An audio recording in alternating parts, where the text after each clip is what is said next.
Welcome to your fertility story. Today, Maria is speaking with Melissa Brisman. Hi everyone.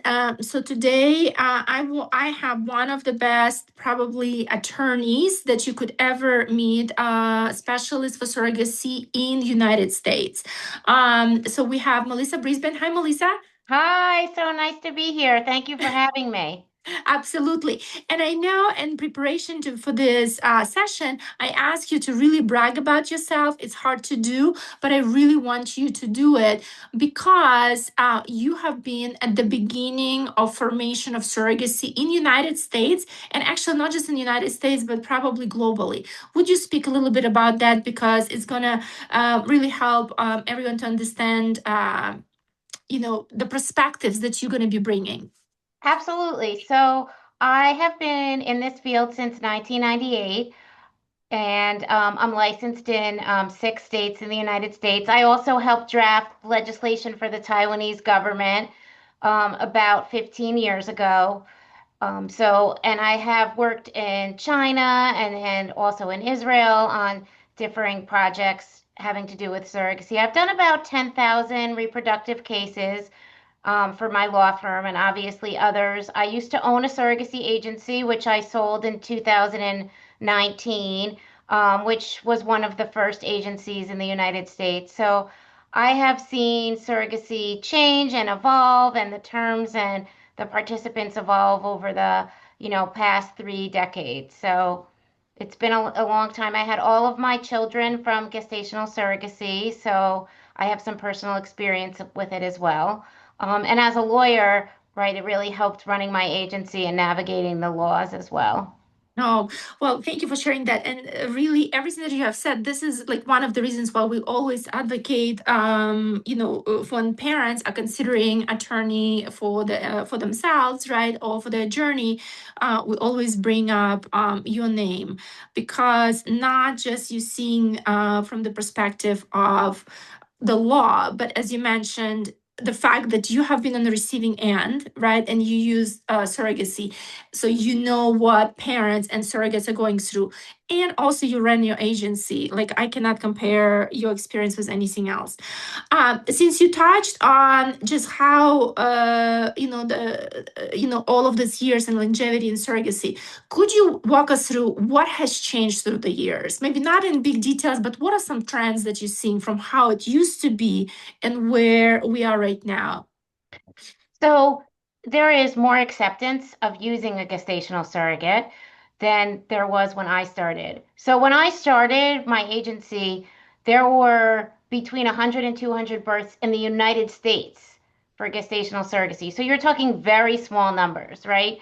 Whereas now estimates are between 10 and 20,000 each year of gestational surrogates in the United States. There were possibly 5 agencies where there are now over 400, right? Mm-hmm.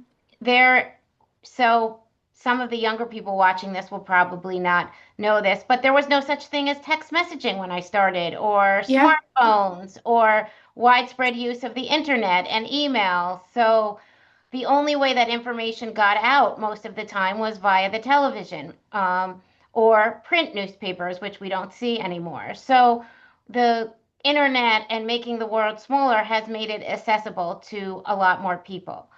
Because of that, you're seeing much greater numbers. The success has gone up, right? When Mm-hmm. I did IVF, I think they told me the success was about 50% per cycle. Now, with PGT tested embryos, you're looking at some clinics that have 80% success. With that, there are some drawbacks too. The cost has gone up significantly. Carrier compensation has gone up significantly. There is also, with very good things that have happened, some not so great things where, because it's through the computer and the internet, you have to be very careful that you're working with trusted professionals because fraud and scams have gone up as well. Mm-hmm. So that's something to be very careful of, especially international fraud, where when people are working with different countries. Mhm. Thank you. Speaking specifically about United States surrogacy, right? What would you say? What is makes United States so unique compared to other countries? Or So is it unique? Maybe not, right? yes, But it is. In my view, and obviously that's somewhat prejudiced, the United States is the best place to do surrogacy. First, most of the places where it's legal besides the United States are what I call developed countries. So they don't have laws that are in place and as good to regulate both uh, what I would say gametes and the protection of the surrogate and the intended parents, right? So in the United States, we have FDA testing to make sure everyone is properly screened for diseases. We have regulations on tissue banks in every state and in the United States, meaning that we have less mishaps with mishandling embryos, putting embryos in the wrong person, less DNA mix-ups. We have higher success rates. So just for that, the US is better. But also, when you go abroad, you run into governments that are run more by religious mores, right? So, for instance, in Italy, there are laws about gay people being allowed to have a baby, or whether or not you could freeze an embryo, or whether or not you could test an embryo, or whether or not sex selection. All of that is available in the United States, right? It doesn't matter from the perspective you can freeze your embryos, you could test your embryos, you could pick the sex. It's definitely much more centered on what the individual wants, rather than some biblical documentation of what the Bible said 4,000 years ago, right? So you have gay couples being allowed to do this. You're allowed to pick the sex. You're allowed to screen for diseases. In most of the developed countries that allow this, you cannot do that. And in a lot of those countries, they are very prejudiced against single people, gay people, anything that's not a nuclear family, and anything that involves a donor egg or a donor sperm. So I think the United States is clearly the best. The one drawback of the US is it's going to be more expensive than an underdeveloped country, which comes with its own risks as well. Yeah, absolutely. Would you say, because you were talking about the different background, can parents still use surrogacy in United States if they don't have any genetic link to a baby? Can it be adopted embryo or embryo created using both sources of donor sperm and donor egg? Is it possible? Yes, it is, but you do have to be very careful of the state laws. So, for instance, an international couple using a donated embryo could not have a carrier give birth in the state of Tennessee right now because Tennessee would not place them on the birth certificate, both parents or even the single parent, because there's no genetic connection. And I don't know how they would do the adoption out of the country, right? Mhm. So each state has a different law.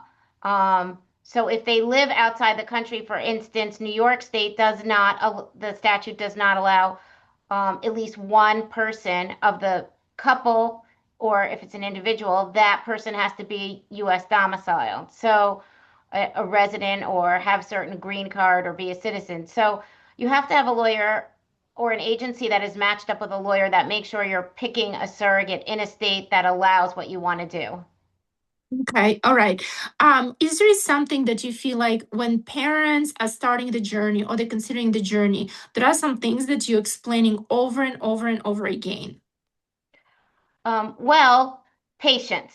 So normally when people come to us, they have either been saving up for this a long time, like they're a gay male couple who has been saving for 5 years to pay for this, or they're an intended mother who's had 6 miscarriages and has had a lot of trauma and would just like to push the button on the oven and for the baby to pop out. And believe me, there's nothing greater than being able to produce a healthy baby for someone in a reasonable period of time so that they can begin enjoying a family that they've always wanted. However, this takes time and it takes a village, right? So there's going to be a social worker or a psychologist involved who is helping the intended parents and who's screening the surrogate and the surrogate's husband. And there's going to be a doctor involved, right? And there may be a surrogacy agency or an egg donor agency and a lawyer and a nurse at the clinic. So it's a village, and it is nearly impossible to make it go as quick as the parents want. So everything is a hurry up and wait, and finding the proper match is important as well.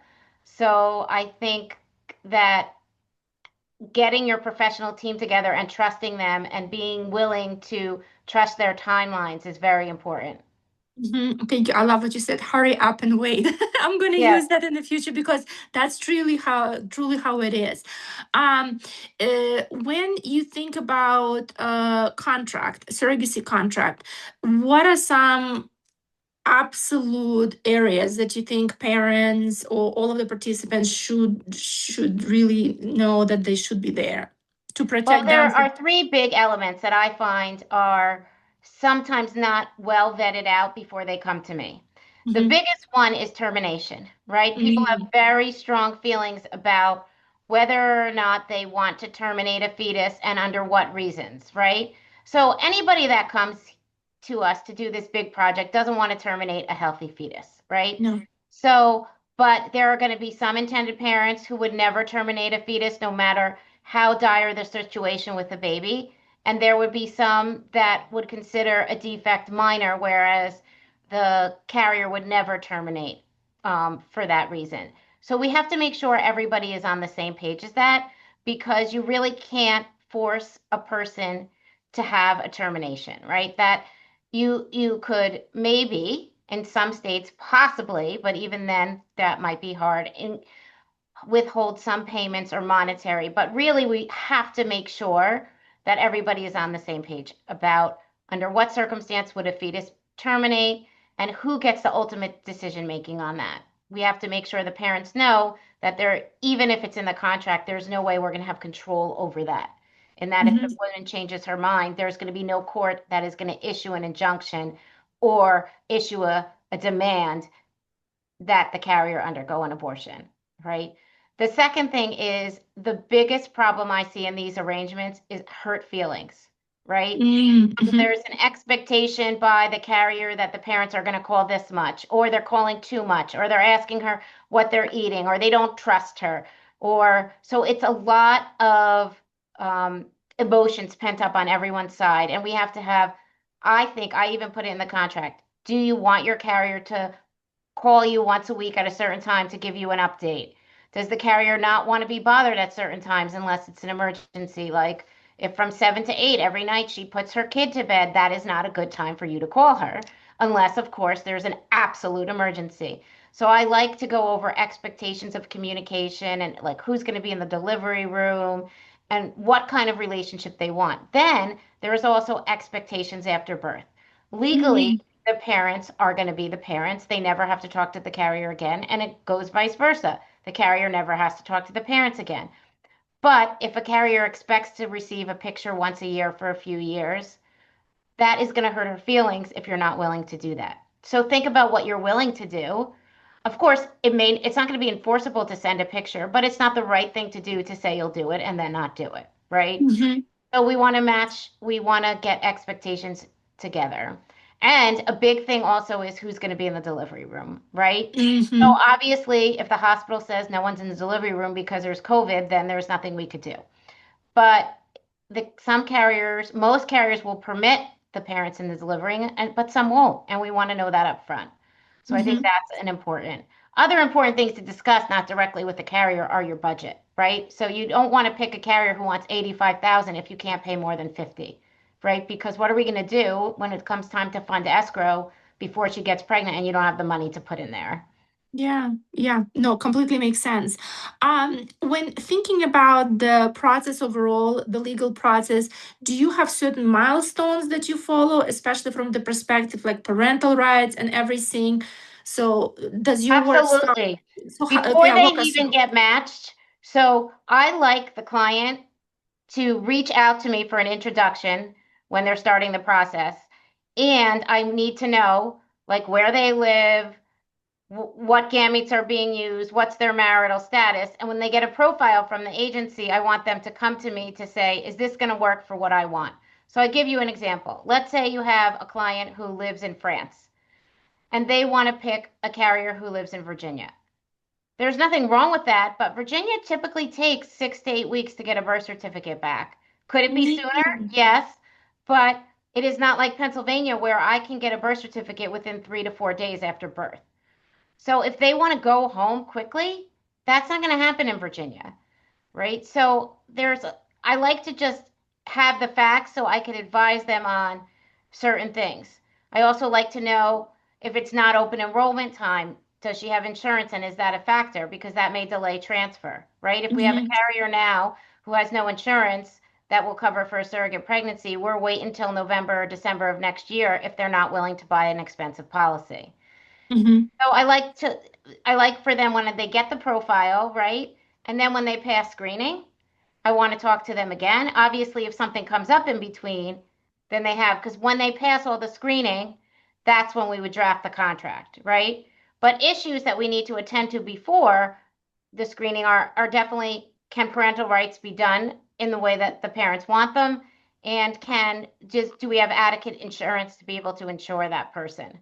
Yeah, and of course, you would never recommend just wing it, right? Not in the United States. You must have insurance. Yeah, I mean, I have had clients who have done cash pay for pregnancies, but that is not advised because if somebody bleeds out and is in the hospital for a month, that could be $1 million. And I don't know who's going to pay that bill, right? So we can't we can't do that. That's just not a risk that's acceptable. Hmm. How is surrogacy regulated in America? Is it like a federal law that outlines that and then it's being decided by each state? Because you mentioned, like, even for example, how the birth certificate going to be handled very state by state. So what drives that? So adoptions and surrogacies are regulated by state law. So you have to look at each state laws. And in some states, it actually varies by judge and county in terms of the issuing of parental rights. So you have to know all the counties. Like in Pennsylvania, how the parental order works is by county and by judge, even though overall. So there's a lot of complexity. But there will be overarching federal laws that will impact your surrogacy. So first of all, the FDA, right? So if you have embryos abroad made from an anonymous donor that were not FDA tested, you cannot use them in the United States. That's a big one. I'm so glad you bring it up because I think what parents need to understand, you always need to start with the end goal in mind, right? And so attorney should already be involved even before you planning your creation of embryos. Yes, because if you think, oh, I'm going to make my embryos in the Ukraine because it's cheaper and I'm going to use an anonymous donor, that's fine. But you have to make sure that anonymous egg donor has access to an FDA lab and can do all the FDA testing. Because if the FDA testing is not done, those embryos will become ineligible, and that is a federal law. So, although the state law will govern parental rights, there will be overarching federal laws, right? So, for instance, you can't clone yourself in the United States and put it in a surrogate because that's illegal, right? I don't know if we're even technically allowed to, uh, advanced enough to do that, but there Right. will I be didn't even certain know. laws that you have to follow as well from a federal perspective. Okay, all right. Are you seeing still with everything that you have mentioned about America and how, in your perspective, it's really one of the most safest places and the best places to do surrogacy? Do you see that there is still trend of moving away from United States and doing surrogacy internationally? And is it just money driven, or what do you think it drives it? I do not think there is a trend to go abroad, but I do think more people are going abroad because more people are doing surrogacy on the whole, right? So gestational surrogacy in the US is going up hundreds and hundreds of percent every year, It right? is. With that, I'm seeing more and more people go to Colombia and Mexico. However, right, I do see a lot of clients who go there come back here because their surrogacy is not successful, right? And most of the time, when people go abroad, it tends to be because they're using a donor egg, right? Because if they're using their own embryos, it generally takes a lot more cycles to get a carrier pregnant in an underdeveloped country because they don't have the same success rates that we have here most of the time. Not all the time, but most of the time.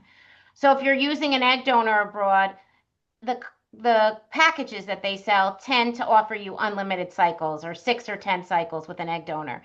And if you're in a low success country, it doesn't really matter. You just send the sperm, right? And the eggs are cheap.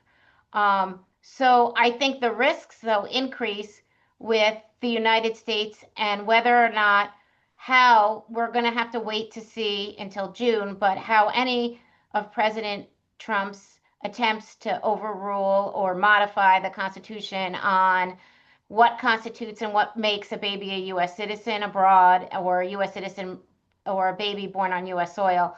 I think it makes it risky to go abroad right now because I don't know exactly if that will impact any immigration of getting the baby here and if the egg and womb are from non-US parents. I don't know how that it will impact immigration in the future. Right now, it's easy to make that baby a US citizen. I just don't know with all the anti-immigration policies if it will affect surrogacy at all. I see. Okay. What other trends you seeing, or maybe some questions? As I remember, when you were presenting at one of the conferences where I met you, you said, "Here is some things that keep me up at night." So, what are they specifically to surrogacy, or maybe you keep touching on donor gametes?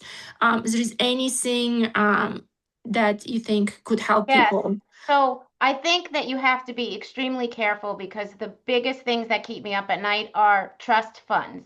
So when you put your money in what we call an escrow account, you want to make sure that the escrow account has proper bonding of its employees and proper insurance. Because in the last 2 or 3 years, there have been 5 or 6 escrow companies and or surrogacy agencies that held their own money that have gone under, and parents have lost significant amounts of money that they put, some as much as $100,000 that they put their life savings in these trust accounts to pay for the surrogacy, and then they were left in a situation where the money was stolen by the trust fund operator or the trust fund employees. So I think that that's an increasing trend, and you want to make sure you're knowledgeable and guided about making sure there's proper bonding, proper insurance policies, proper transparency about your money in these accounts. The second thing is, like, whether you're an intended parent or a surrogate, you want to make sure that you're dealing with a legitimate operation. So there have been a number of clients from abroad who have been having a number of babies through surrogacy, like upwards of 20 babies at a time. And I think that that is going to need to be regulated in some fashion because of the best interest of the children. So you want to make sure that you're working with an agency that isn't doing anything that you would perceive to be immoral or unethical, because right now there is no law limiting the number of babies someone could have. And if somebody has 100 babies from different surrogates, that's technically not illegal, but certainly I don't think that's something that anybody wants. Mm-hmm. So that's another trend to watch out. The third thing that I think is going to have to someday is the wide variety in fees charged by the agencies or the surrogates, or there'll have to be some more transparency with what's making one surrogate get $100,000 at this agency and one surrogate get 50 at this, and it's just surrogacy compensation is just all over the map. So you want to obviously make sure that the surrogate is fairly compensated, but you don't want it to be egregiously high or egregiously low. So that is something, to do your research on. Okay, all right. And just also, like, after all of these years that you're working in surrogacy, what continues to excite you about surrogacy the most? Well, I always enjoy the babies, and after working so hard, seeing that, basically for 99% of our cases, if you don't give up, you will have a baby. So I think what my physician always used to tell me is keep your eye on the prize, right? Mm-hmm. Like, and try not to obsess over the little details because that can make you really just have more anxiety than you need to, right? Like if you're always worrying about like how much coffee did my surrogate drink, or like is she eating all her fruits and vegetables, right? That you can go down the rabbit hole with how many things that you could worry about if you wanted to. You actually bring a great point. So, because that question about trust, I think, comes a lot during negotiation of the surrogacy agreement, during matching. Parents would say, "How can I be sure she's doing what she's supposed to be doing?" Right? Because Yeah. technically, no one is there watching over her fridge or calculating calories or how many times she's walking. And sometimes parents do say like, but how do you know? And my answer is always it's a trust.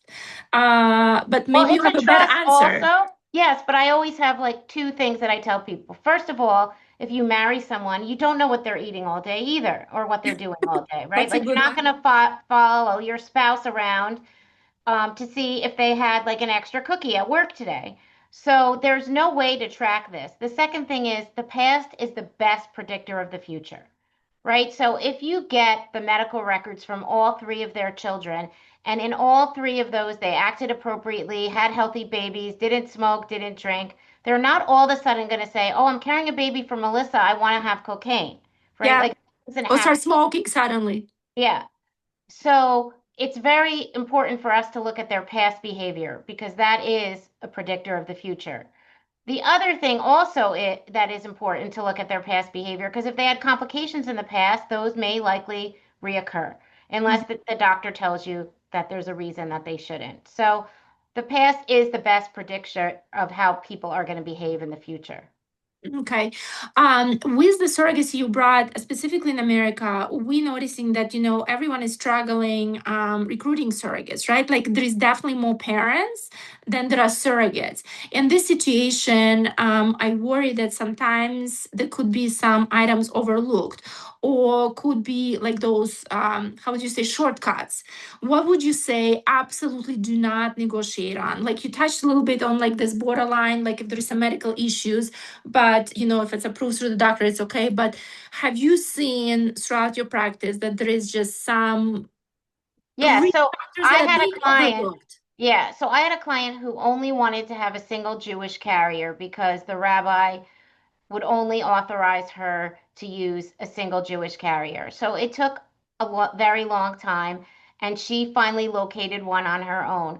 And the carrier was on a cocktail of antidepressants that she took in her own pregnancy, and they passed her because they couldn't find anybody else. And in my view, number one, those medications could impact the baby, even though they they sometimes don't. And number two, her emotions were so up and down during the pregnancy that she was so hard to manage because the hormones change and those medications don't act the same. And I don't think that you should compromise on somebody whose health is not ideal for a pregnancy, right? It's one thing when you're carrying the baby for yourself. When you're paying someone else to carry the baby, you should not be taking risks for yourself or for the carrier. I don't think it was an appropriate risk for her either.